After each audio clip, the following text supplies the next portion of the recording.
তো গাইস, প্রথমে ভিডিওটি দেখি, তারপর পাবলিকের করা ফানি কমেন্টগুলো পড়ি। প্রবাসী মানে পরের সুখে নিজের জীবন করা কঠিন। প্রবাসী মানে বাসা আছে ভালোবাসাহীন। तो चलिए शुरू करते हैं। প্রবাসীদেরকে খেয়ে দিল, প্রবাসীদেরকে সহবাস কইরা দিছে। প্রবাসী কষ্ট 12 আনা ছিল, আর তুমি 16 আনা পূরণ করে দিলা।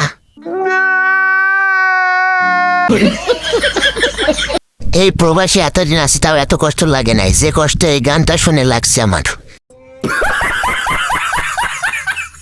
বাবা হিরো আলম, আমরা কি অ্যাভয়েড করেছি বাবা?